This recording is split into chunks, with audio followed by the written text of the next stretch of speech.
Praise Lord, praise Lord, praise Lord, hallelujah, hallelujah, hallelujah. सबको जय मसीह की। जय मसीह की।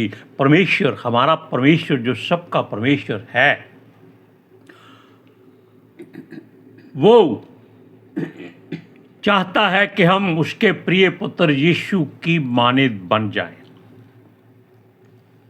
और किसी का विरोध ना करें, किसी को श्राप ना दें, किसी से पलटा ना लें।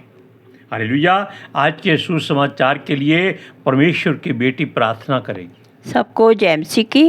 परमेश्वर आप सबके साथ है और आप सबसे बहुत प्रेम करता है। Hallelujah, hallelujah. महान परमेश्वर, सर्वशक्तिमान ईश्वर, जमीन आसमान ਦੇ ਮਾਲਿਕ ਤੇ ਖਾਲਿਕ, ਤੁਹਾਡਾ ਧੰਨਵਾਦ, ਤੁਹਾਡਾ ਸ਼ੁਕਰ ਕਰਦੇ ਸੁਆਮੀ। ਅੱਜ ਦੇ ਸੁੰਦਰ ਦਿਨ ਲਈ, ਸੁੰਦਰ ਸਮੇਂ ਲਈ ਮੇਰੇ ਪਿਤਾ ਜੀ, ਜੋ ਸਾਡੀਆਂ ਜ਼ਿੰਦਗੀਆਂ 'ਚ ਬਖਸ਼ਿਆ ਪ੍ਰਭੂ, ਖੁਸ਼ੀਆਂ ਤੇ ਆਨੰਦ ਦਾ ਦਿਨ ਬਖਸ਼ਿਆ, ਤੰਦਰੁਸਤੀ ਦਿੱਤੀ ਔਰ ਆਪਣੇ ਕਦਮਾਂ 'ਚ ਬੈਠਣ ਆਪਣਾ ਫਜ਼ਲ ਬਖਸ਼ਿਆ ਪ੍ਰਭੂ। ਇਹ ਸਭ ਤੁਹਾਡੀ ਦਇਆ, ਤੁਹਾਡੀ ਕਿਰਪਾ ਹੈ ਮੇਰੇ ਪਿਤਾ ਪਰਮੇਸ਼ਰ। ਔਰ ਤੁਹਾਡੀ ਬੇਟੀ ਹਿਰਦੇ ਤੋਂ ਤੁਹਾਡਾ ਧੰਨਵਾਦ, ਤੁਹਾਡਾ ਸ਼ੁਕਰ ਕਰਦੀ ਸੋ। ਸੱਚਮੁੱਚ ਖੁਦਾ ਜੋ ਸੇਵਾ ਬਖਸ਼ੀ ਪ੍ਰਭੂ, ਹਰ ਰੋਜ਼ ਵਚਨ ਦਿੰਦੇ ਆ, ਪ੍ਰਚਾਰ ਕਰਨਾ, ਉਸ ਲਈ ਵੀ ਤੁਹਾਡਾ ਧੰਨਵਾਦ, ਤੁਹਾਡਾ ਸ਼ੁਕਰ ਕਰਦੇ ਹਾਂ। ਬੇਨਤੀ ਕਰਦੀ ਪਿਤਾ ਜੀ, ਹੁਣ ਤੁਸੀਂ ਆਪਣੇ ਵਚਨ ਦੇ ਅਨੁਸਾਰ ਸਾਡੇ ਵਿਚਕਾਰ ਆਓ ਔਰ ਵਚਨ ਪੜ੍ਹਨੇ 'ਚ, ਪ੍ਰਚਾਰ ਕਰਨੇ 'ਚ ਸਾਡਾ ਮੂੰਹ ਬਣ ਕੇ ਬੋਲੋ ਮੇਰੇ ਪਿਤਾ ਜੀ, ਤਾਂ ਕਿ ਤੁਹਾਡਾ ਦਿੱਤਾ ਵਚਨ ਤੁਹਾਡੀ ਇੱਛਾ ਦੇ ਮੁਤਾਬਿਕ ਮੇਰੇ ਪਿਤਾ ਪਰਮੇਸ਼ਵਰ ਦੁਨੀਆ ਦੀ ਸ਼ੋਰ ਤੱਕ ਪਹੁੰਚੇ। ਤੁਹਾਡਾ ਧੰਨਵਾਦ, ਤੁਹਾਡਾ ਸ਼ੁਕਰ ਕਰਦੇ ਹਾਂ ਪ੍ਰਾਰਥਨਾ ਸੁਣਨ ਲਈ। प्रार्थना प्रभु यीशु के समर्थी ते पवित्र नाम च मांगते हैं, आमीन, आमीन। Praise Lord, hallelujah. इस बात पर गौर कीजिएगा, ध्यान दीजिएगा और सब्र कीजिएगा। सुनिए, वो कहता है कि उसके प्रिय पुत्र यीशु के जैसे बनो और यीशु की तरह ही इंसाफ करो, न्याय करो, जस्टिस करो और सबसे प्रेम करो। किसी का विरोध मत करो, किसी का पलटा मत लो और किसी को श्राप मत दो। वो कहता है, यदि कोई आपका विरोध करे तो उसे नाश करने के बारे में कभी मत सोचो। हमारे हृदयों में ये बात आ जाती है कि जो कोई हमारा विरोध करता है, हमें तंग करता है और या हमारे मन में जलन पैदा कर देता है, यानी कि हम ये सोचते हैं कि हम क्यों शांत रहें, क्यों हमें प्रभु ने रोका है, क्यों हम अपनी बात का विरोध नहीं कर सकते। लेकिन यीशु ने भी सलीब पर मरने से पहले अपने सब वैरियों विरोधियों को माफ कर दिया था और कहा क्या था, हे पिता, इनको माफ कर दे क्योंकि ये नहीं जानते ये क्या कर रहे हैं। और ये बात सत्य थी, उनको कोई इस बात का एहसास नहीं था कि वो वैसी बात क्यों करते हैं, क्यों यीशु को मार रहे हैं, क्यों यीशु को ताड़ना दे रहे हैं, क्यों उसको सलीब पर चढ़ाया गया है, क्यों उसका लहू बहाया गया है। वो उनको मालूम नहीं था। वो केवल लोगों का जमूह, यानी कि एक समूह, जनमत जो इकट्ठा हुआ था, वो एक मन होकर ऐसी बात कर रहे थे। असल बात का किसी को कोई इल्म नहीं था। सुनिए, इसलिए आप कभी भी किसी को नाश करने की बात अपने हृदय में मत लाएं। Hallelujah, hallelujah, praise Lord, praise the Lord. अब ये सोचिए कि आपने किसी का बुरा किया हो, चाहे आप मसीह में हैं या नहीं हैं, ये बात बाद में सोचनी है।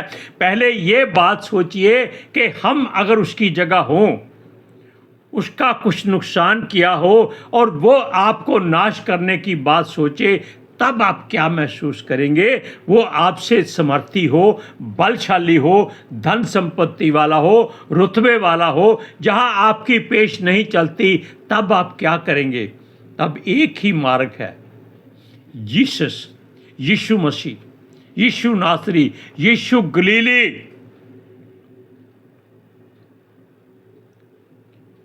इस बात को आपने ध्यान दिया? इसलिए जब यीशु के चेलों ने यीशु के पीछे पीछे चलने पर एक दूसरे के साथ कुड़कुड़ाहट की, झगड़ा किया कि उनमें से कौन प्रधान है, तो यीशु ने उनकी बात को जान लिया कि ये गलत सोच रहे हैं, ऐसा इनको नहीं सोचना चाहिए, क्योंकि उनका गुरु, उनका प्रभु उनके साथ में अभी चल रहा है। ये पहले ही उसके बारे में सोच रहे हैं कि जब यीशु चला जाएगा उसके बाद में कौन प्रधान होगा। Hallelujah, hallelujah. लेकिन असल बात कुछ और हुई जब यीशु ने इनको परखने के लिए यरूशलेम जाना था, और यरूशलेम जाने से पहले उसने अपने चेलों में से कुछ को इसलिए भेजा कि जाओ सामरियों के गांव में, सामरी का गांव होता है, जैसे गांव में, हर गांव में एक जगह बनी होती है, ये पंडितों का घर है, ये जाटों का घर है, ये आधर्मियों का घर है, ये तरखानों का घर है, और ये किसी और जाति का है। ऐसे ऐसे गांव बने होते थे पहले, और उन गांव में यहूदी नहीं जा सकते थे क्योंकि सामरी यहूदियों से कोई नाता नहीं रखते थे, और सामरी ज़्यादातर मूर्ति पूजा करते थे। जब यीशु ने उनको परखने के लिए भेजा कि जाओ उसके लिए जगह तैयार करो जहां वो ठहर सके, जब वो उस गांव में गए तब वहाँ के लोगों ने, यानी कि जो सामरियों का गांव था, उन्होंने उनको धक्के मारकर बाहर निकाल दिया कि यहाँ से चले जाओ, यहाँ मत आना, हम नहीं जानते यीशु को। Hallelujah, praise Lord, praise the Lord. सुनिए, क्योंकि वो मूर्ति पूजक थे और शैतान के पुजारी थे, इसलिए वो यीशु को अपने गांव में आने नहीं देना चाहते थे, ठहराना नहीं चाहते थे, उसका अतिथि सत्कार नहीं करना चाहते थे। तब आकर चेलों ने सारी बात यीशु को बताई। तब याकूब और यूहन्ना जो दो भाई थे, उनके अंदर एक घमंड आ गया,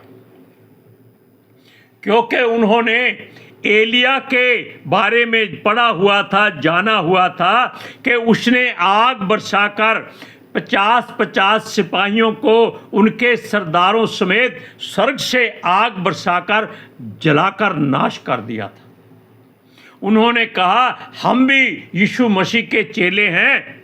उसने यीशु से कहा कि हे प्रभु, क्या हम हुक्म दें कि स्वर्ग से, आकाश से आग गिरे और इनको नाश कर दे? कहाँ यीशु कहता है नम्र और दीन बनो, और कहाँ उसके चेले ये सोचते हैं कि पूरा का पूरा गांव नाश कर दिया जाए क्योंकि उन्होंने यीशु को आने नहीं दिया। कितनी गलत बात थी। हालेलुया। तब यीशु ने उनके घमंड को देखा और उनके चढ़े हुए तेवरों को देखा और उनको डांटा कि किस मिट्टी के बने हो, कैसा आत्मा है तुम लोगों में। असल में वो उनको बताना चाहता था कि तुम भूल गए हो कि तुम किसके साथ हो। Hallelujah, hallelujah. लेकिन यीशु ने उनसे कहा कि ऐसी बातें आपको शोभा नहीं देती। किसी का पलटा नहीं लेना, हम लोगों को शिक्षा देते हैं। किसी से बैर नहीं करना, हम लोगों को सिखलाते हैं। किसी के ऊपर श्राप नहीं डालना, किसी का नाश नहीं मांगना। तुम कैसी आत्मा के भरे हुए हो? यीशु उनको डांट रहा है, क्योंकि यीशु कहता है मैं इस जगत को नाश करने के लिए नहीं आया, बल्कि इनको बचाने आया हूं और इनका मेल परमेश्वर से कराने आया हूं। उन लोगों के मनों में ये बात नहीं आई थी, केवल वो इस घमंड में थे कि हम वो कर सकते हैं जो हमारा गुरु करता है, जो अंधों को आंखें देता है, मुर्दों को जिलाता है, कोढ़ियों का कोढ़ दूर करता है और गूंगे की जुबान खोल देता है, बहरों के कान खोल देता है। ये सारी बातें वो सोचकर इस घमंड में आ गए थे कि वो भी दुष्ट आत्माओं को डांट सकते हैं, तो ये क्यों नहीं कर सकते। आपको देखिए, उनका काम, उनकी मर्जी है। यीशु ने उनको समझाया, आप किसी के घर में जाओ, वो कहता है आप मेरे घर में नहीं आ सकते, तो आपकी कोई ज़बरदस्ती नहीं है कि आप उसके घर में जाएं और कहें हमें खाना दो, हमें सोने के लिए कमरा दो। कैसे हो सकता है? आपका घर हो, आपके घर में कोई आ जाए तो आप नहीं चाहते वो आए, तो आप क्या करेंगे वो अगर वो ज़बरदस्ती करे। Hallelujah, hallelujah. अब वचन पढ़ते हैं, सुनिए। लूका की इंजील 9वां अध्याय है। लूका या यूहन्ना? नहीं, चलो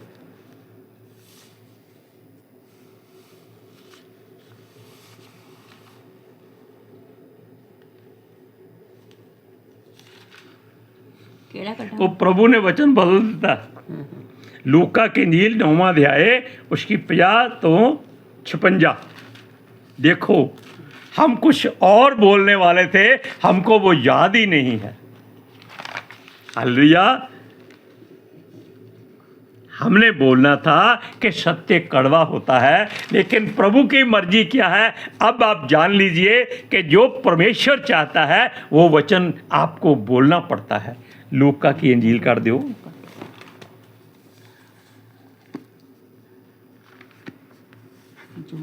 चिंता नहीं करनी, थोड़ा सा समय आपको मिलना चाहिए ताकि आप भी अपनी बाइबल में ये वचन निकाल लें। सुनिए, लूका की इंजील उसका 51 से 56, लेकिन हम 55 तक पढ़ेंगे। सुनिए, जब उसके ऊपर उठाए जाने के दिन पूरे होने पर थे तो उसने यरूशलेम जाने का विचार दृढ़ किया। उसने अपने आगे दूत भेजे कि वे सामरियों के एक गांव में गए कि उसके लिए जगह तैयार करें, परंतु उन लोगों ने उसे उतरने ना दिया क्योंकि वह यरूशलेम जा रहा था। यह देखकर उसके चेले याकूब और यूहन्ना ने कहा, सुन लीजिए,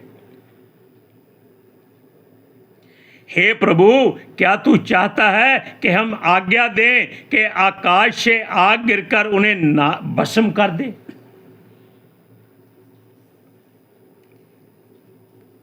परंतु उसने फिरकर उन्हें डांटा। अब यहाँ जो एलिया की बात है उर्दू की किताब में लिखी हुई है कि जैसे एलिया ने आग बरसाई थी।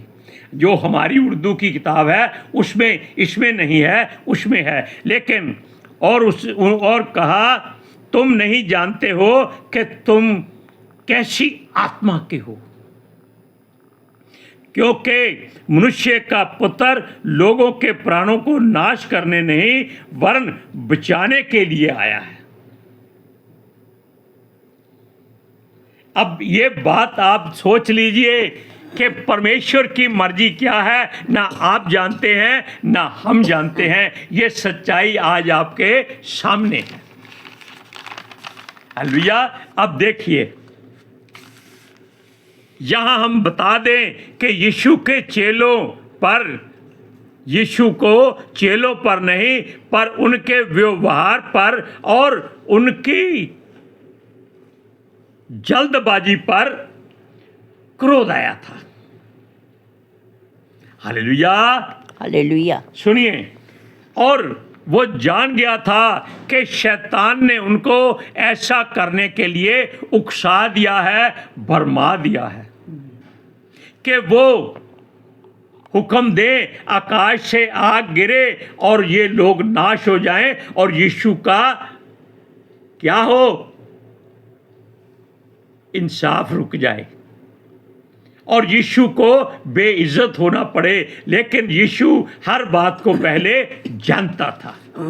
सुनिए, इसीलिए उनके मन में ये बात आ गई होगी क्योंकि उन्होंने अलीशा के बारे में पढ़ा हुआ था। हालेलुया। जिसने 50-50 लोगों को आसमान से आग बरसाकर नाश कर दिया था। अब ये वही बात करने जा रहे थे कि जब अलीशा नाश कर सकता है तो हम क्यों नहीं कर सकते। हालेलुया। सुनिए,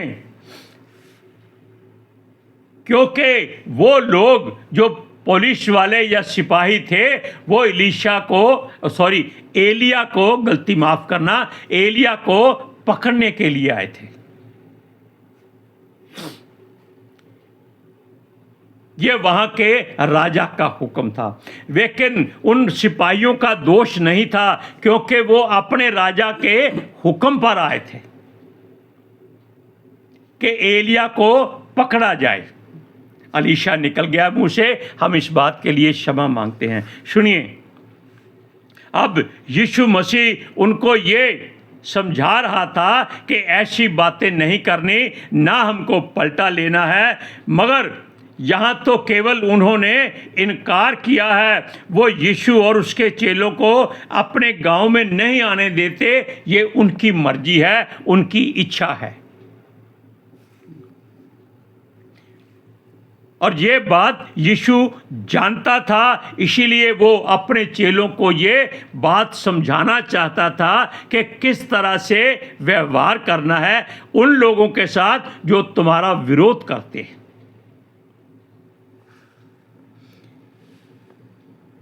यीशु उनको जीवन देने आया है, ये यीशु ने उनको समझाया, और नाश करने नहीं आया, मारने नहीं आया, बल्कि चेले उनको जो नाश करना चाहते थे वो ये सुनकर बड़े ही लज्जित हुए।